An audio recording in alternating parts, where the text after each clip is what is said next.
I'm going to go ahead and just open up the floor for questions over here to the right. Austin Ward, Rivals, the podcast.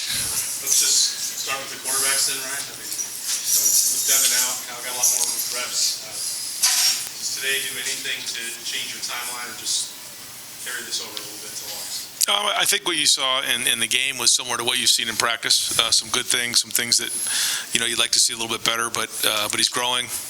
I think that the picture sometimes was clean, other times not as clean. I think when Marvin only played a couple drives there, and then he was out, and certainly not having a Mecca and Julian and those guys. But as you saw, there was some sparks. I thought the throw to Carnell was an excellent one, but other stuff that he wants to look to improve on.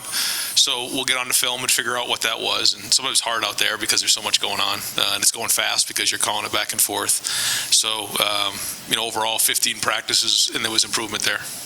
We're going to go with Stephen Means, Cleveland.com to the left, and then come back over to Dylan Davis, Delaware Gazette. Ryan, kind of on both sides, when you're missing your top 4 wide receivers, your running backs are not really participating that much in the spring, whether it's the defense, the way they perform today or throughout the spring, or with Kyle and Devin, how you're evaluating them, how do you measure, kind of bank that into how you're evaluating both sides of the ball when you're not necessarily at full strength? Yeah, you try to look at it through the whole 15 practices of what you've seen. If you're starting to see the secondary get their hands on some balls, and all of a sudden it doesn't happen for a few days, it's probably not real. We've seen that for almost 15 practices, what you saw today. So that was really good. I think the challenge will be increased in the preseason when, like you said, we're at full strength there. But you can just see the discernment. Everything's faster. They're moving faster. They're seeing it. And I think being year 2 in the system, adding Davis in there, you're starting to see the secondary move faster, make more plays, be more decisive. Over here, Dylan Davis, Delaware Gazette, and over to the left then, it'll go to Rob Aller, Columbus Dispatch. Can you just walk us through the play calling dynamic? How heavily involved was Brian with that today, and how involved were you? And I guess where do you sit with that heading out of the spring into the summer? Today we didn't really do much signaling. We just kind of huddled, and I kind of relayed the call in, and it was back and forth on the headset. And so there's been some growth there as well. Through 15 practices, we've had different times where we were able to get into some move-it situations, where both sides were able to call it off the call sheet, not just script it. So that was great, and that's what happened today as well. So we'll look at it and evaluate it, and keep working at it and see how it goes in the fall. Long way to the fall, but it's healthy for everybody to go through this, and it's everybody on the offensive side of the ball as well. Coming up with a game plan, coming up with plays, and then installing them, then putting them on the field. It's more than just play calling. And I think that's where, as you continue to grow and guys are in new positions, you learn. And there's only one way to do it, and that's to actually get out there and physically go through it. Over to the left, Steve Hellwagon, 24/7 Sports. Chip Friano, looks like he's back to playing running back again, maybe as he was at his previous stop. Is he a guy that can maybe pick some things up in that group? Or what do you think of that? Yeah, we've talked to him about what we see his role being, and it's at running back this year. You saw him put on some weight and be able to carry it, and you can see he's got some high-end speed, some top-end speed. He comes out the back end, and he had that long run, but I still think he was the second leading ball carrier on the day. I think the first one was Archie Griffin, and that was fun watching him there. I think next year is the 50th anniversary of his first Heisman, so we wanted to make sure he came back for that one, and so the offense needed a little help at that point too, right around the 30-yard line, so we felt like we called into the bullpen and pulled in 45, so that was good. But no, Chip has done a nice job. He's changed his body a little bit, gotten stronger. He's a load in there. You can see him hit it. So he has big playability. There were things that he did in the games that he played in last year that we liked, and so we're going to keep building on that. Over here to the right, Bill Rabinowitz, Columbus Dispatch.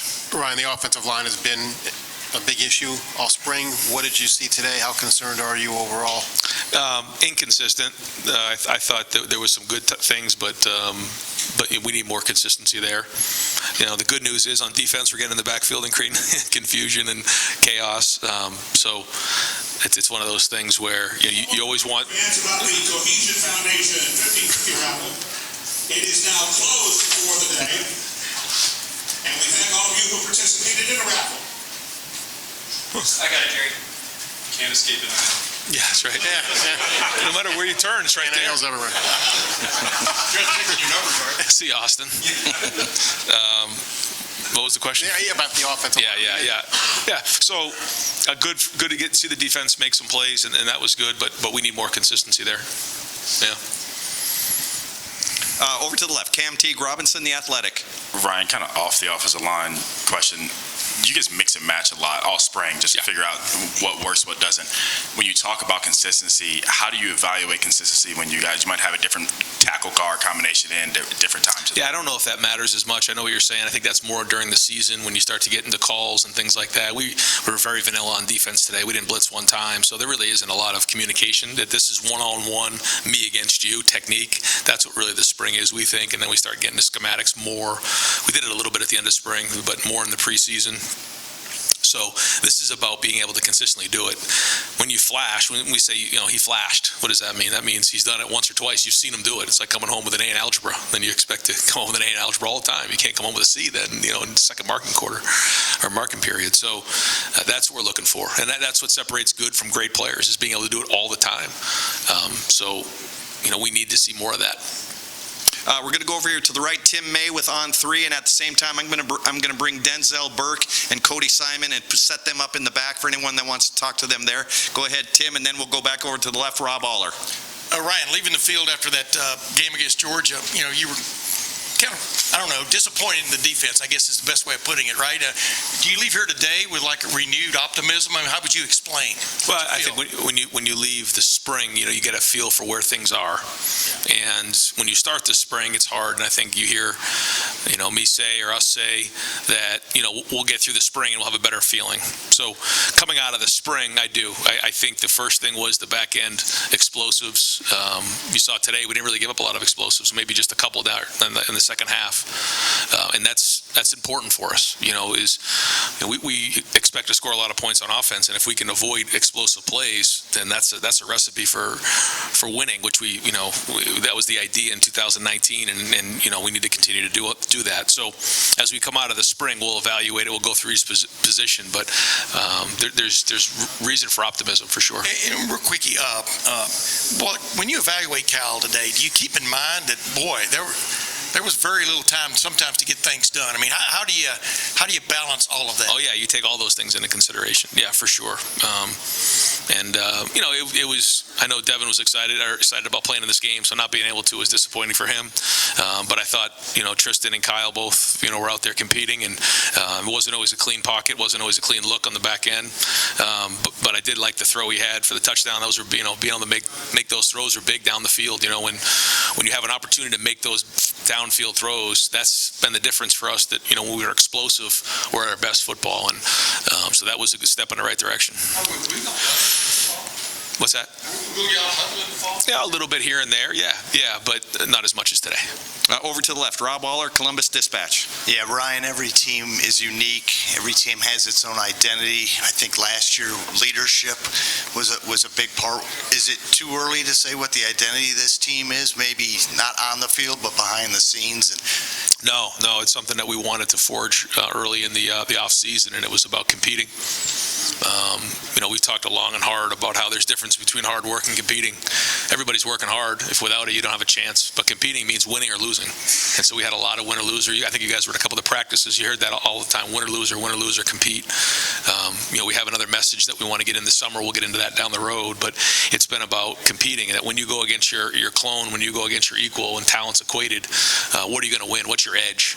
And so that's been a huge message for us and a focus and emphasis. How is the leadership? I know you developed it last year with some stuff you did. Is it carried over, or do you have to kind of start from scratch on that? Well, we did the same thing we did the year before. So we went through the leadership, voted on that leadership committee, drafted squads, and I thought it was excellent. We're going to do that again. So we start again right after the spring. we'll draft or we'll pick some new leaders, because some guys that you think are leaders in February maybe don't do a great job, or some emerge, and so that changes.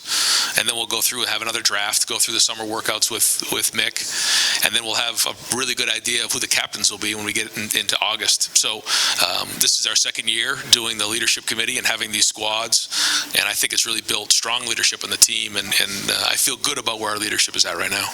We got two more questions for Coach over here. Nathan Baird, Cleveland.com. To go back to Kyle, I guess you could talk about Devin in the same capacity, but a couple times today he had those, like, from one far hash to the sideline throws, like things that look like they're tougher throws. Where do you feel like both of them are right now, just as far as the underlying skill that maybe still has to be refined? Are you happy with where that's trending? Yeah, I mean, I think Kyle and Devin both have strong arms. They can make that field throw. When you're playing against drop 8 and you're playing against, zone coverage like that, they're gonna drop pretty hard. And, we relied a little bit on drop back pass. Once you get to drop back pass, you're seeing those guys drop into the zones, and then you have to really negotiate the zones. I thought when we did call a couple of the play actions and the RPO at the end there, where, guys are down to the line of scrimmage and create more of that run pass conflict, it opened up some more windows. But I think Kyle can do all of those. We've seen them do that, where he can make all those throws. He can handle play action. He can handle RPO. He can handle drop back pass. He can make the field throws. So he definitely has the skill set. Over to the left, Stephen Kishbaugh, the Lantern. Coach, on Wednesday you mentioned that the defensive line was an area that you were a little bit concerned about. How did you think they looked today, and what do you think they still need to improve upon? I don't know if I'm concerned about the D-line. I think one thing that we need to make sure we're doing is building depth. Yeah. I feel like, we have the right people in place, in terms of starters and the first group or so. Now, those guys have to play great. And that's important. As you take the next step in your progression, it's one thing to be a starter. It's another thing to be a difference maker. I think we have quite a few guys that can be difference makers. I think, you're referring to the depth, and we like to play a lot of depth here. It's a long season. So that's an area that, we got to continue to see improvement. But guys like Kenyatta Jackson stepped up, and we need more and more of those guys to do that in the D-line. And final question for Coach over here to the right, Tony Girdman, Buckeye Huddle. Ryan, C.J. Hicks today, is that flashing, or is that consistency? Just what have you seen from him today, this spring? And if that's who he is, how do you find time for him this season? I'm going to put a new category in there. He flashed more today. So, we're still looking for that consistency. But you're starting to see it more and more. He's making plays. He's showing up. And I think, Jim and James are both doing a great job with him. If I can, I'll put it out.